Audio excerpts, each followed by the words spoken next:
I've decided to put on this event for bloggers, or anybody that has a small business. Just come together, network, get to know other people that are in the same world, and kind of just meet up as creatives in like a creative space like this, and just get everybody to network.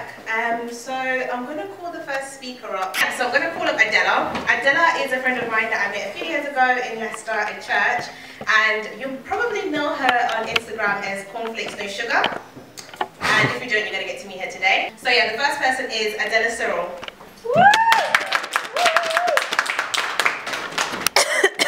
Hi guys.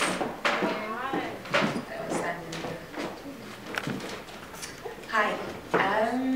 So this is my first time speaking at any sort of event of any sort, so if my voice is crackly, that's why.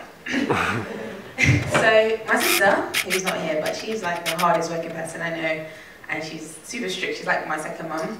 She said to me, it doesn't matter how big or small this event is, you need to think of it like it's a TED Talk, like you're a keynote speaker at some massive conference. So in the spirit of being professional, I gave this a title. The title is Jack of all trades, master of some. So a few weeks ago, I was having a conversation with some friends, and we were having sort of a would you rather debate. And one of the things that came up was, would you rather be the best at one thing, like the best in the world, so a Usain Bolt or something in athletics, or would you rather be number 10 at a whole bunch of other things? So before I get into it, I just want to do like a show of hands out of everyone here. If show of hands, would you rather be the number 1 at one thing in the world? Okay. Or who would rather be number 10 at a whole bunch of other things? Okay, cool. I'm going to give you my answer later on. So I was going to do, by show of hands, who here has heard of me and who has subscribed to my YouTube channel, but as the gift shows, I thought I had a mental picture of no one putting their hand up. But this is going to be kind of awkward, so I'm going to skip past that bit and I'm just going to introduce myself. My name is Adella. I'm 23 years old and I am a social media and communications manager by day, and by night and weekends I'm a YouTuber by the name of Cornflakesnosugar. These are some pictures to represent how I change a lot. So if you have ever watched my videos and now you don't recognize me, that's probably why, because these are all taken in the space of like 1 year. And then in the spirit of being professional and looking like I'm legit and I know what I'm talking about, I have a pie chart because I just thought it looks legit. So this is basically how I spend most of my time. 50% of my time is spent at work, which used to kind of pain me because I don't believe that Jesus died for us to spend 9 hours in the office, but it's cool. I'm lucky though because I really do love my job. I could give like a whole testimony about my job and how I was crying for the first 2 months, but it's like changed me as a person. That's going to be like a whole other video, so subscribe. And so about 25% of my time is spent at church. I'm a youth leader, I'm at church, so that takes up a lot of my time and it's good fun. And then 50% of my time is spent eating and sleeping, which is self-explanatory. 5% is spent with people, friends, and I'm trying to increase that number. And then surprisingly, about 5% of my time is spent on my YouTube channel. Disclaimer, it probably used to be like 10, 15, but my boyfriend with the camera there, he's a big help. So he edits most of my stuff now. Thanks. So moving on. So back to the title, Jack of all trades, master of some. It's a slight edit of the phrase Jack of all trades, master of none, which is a well-known phrase, or more so an insult. And it applies that by trying to learn many things, you give up mastery of any of them. So by being good at or mediocre or good at loads of things, you lack expertise in one area. And most of the time this is used, like I said, as an insult to say, you know, you need to focus and figure out what you want to do in life. But I think that's actually a myth and I think that's wrong. And I'm going to explain why.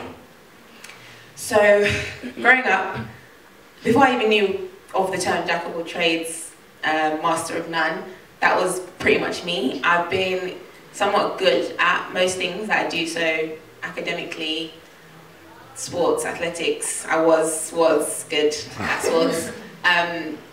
And yeah, I was never, my friend once pointed out to me at college, she was like, Adella, you're good at loads of things, but you're not the best at anything. And I was like, oh, okay, cool.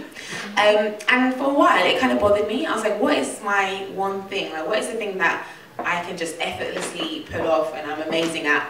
And I realized it's not really one thing. I'm the kind of person that if I like something, I will do it. And I was the kind of person also that if I saw something that I liked, rather than just consuming it, I wanted to do it. So I was that girl that would do all of the art attacks that I saw when I watched Art Attack. And the same thing happened with YouTube. So I used to watch YouTube videos for years, and I thought, oh, I can do this. So I did it. And then I came to the realization that actually, not having one specific thing that I'm amazing at and actually being good at loads of other things that I dipped my foot in was actually what made my YouTube channel my YouTube channel. So when Charmaine asked me, one of the things that I was supposed to talk about is how I got into YouTube or my YouTube success. And that's when I realized, oh, actually being a jack of all trades came in handy. So in my YouTube channel, my videos consist of a lot of stuff, and this kind of changed over time. So starting out, I was really into fashion. I still am, but I was really into it back then. And so I had all this fashion stuff. And then also, I do my friend's hair from time to time, and I'm okay at it. So I started doing hair videos as well.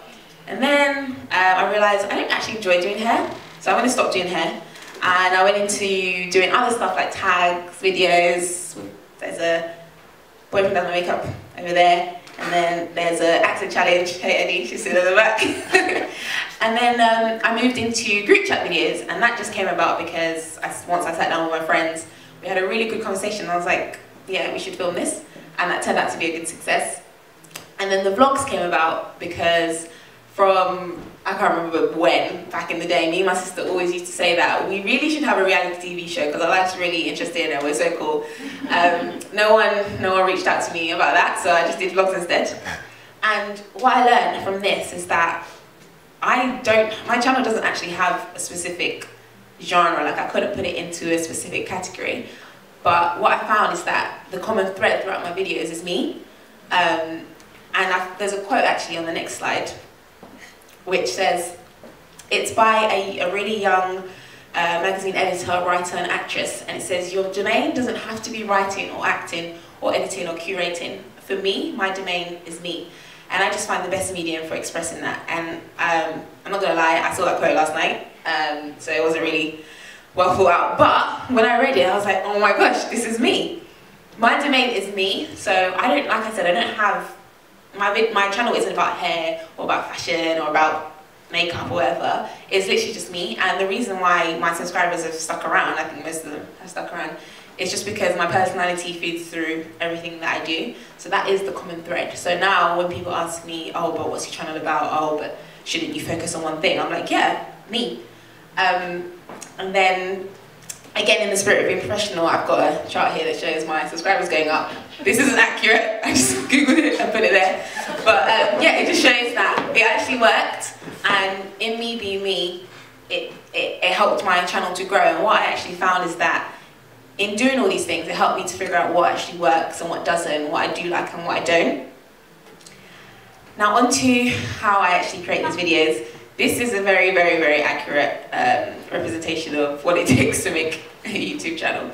A lot of people are like, oh, so you just sit in front of the camera, record your videos, done. Actually, no, because when you have your own channel or whatever your business you're doing or any forms of social media, you are essentially everything. So I am the content creator, the videographer, the writer, the editor, the light person thing, the set designer, social media manager, everything, copywriter. And so this is exactly how I make my videos. So if anyone was thinking about going into YouTube, I'd stress that it's not as easy as people think.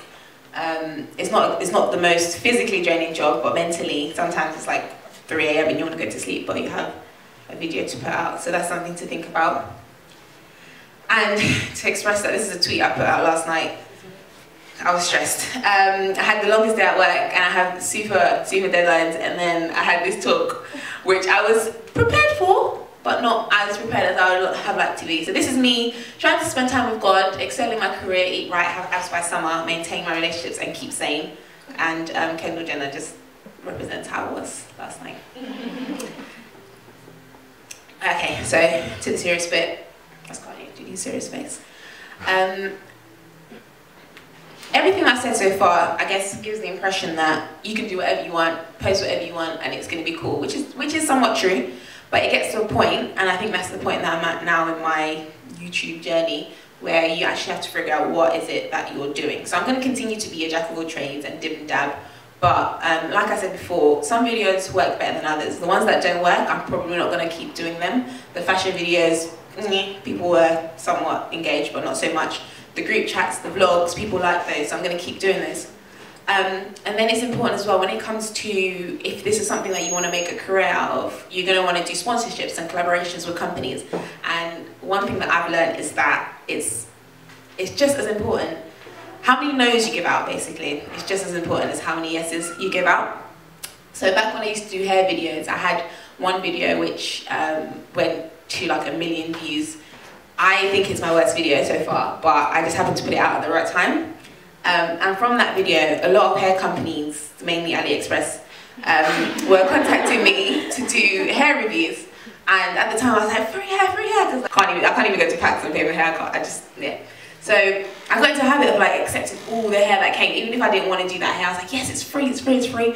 But it got to a point where all my videos that were coming out were just like hair review, hair review, hair review. And I thought, okay, Adella, this is not authentic anymore. And if you are on a platform, I think your subscribers or your followers can tell when something is not authentic. So it's important to think about what's the benefit for me? Is it going to add value to the people that are watching my videos or consuming whatever content it is that you put out?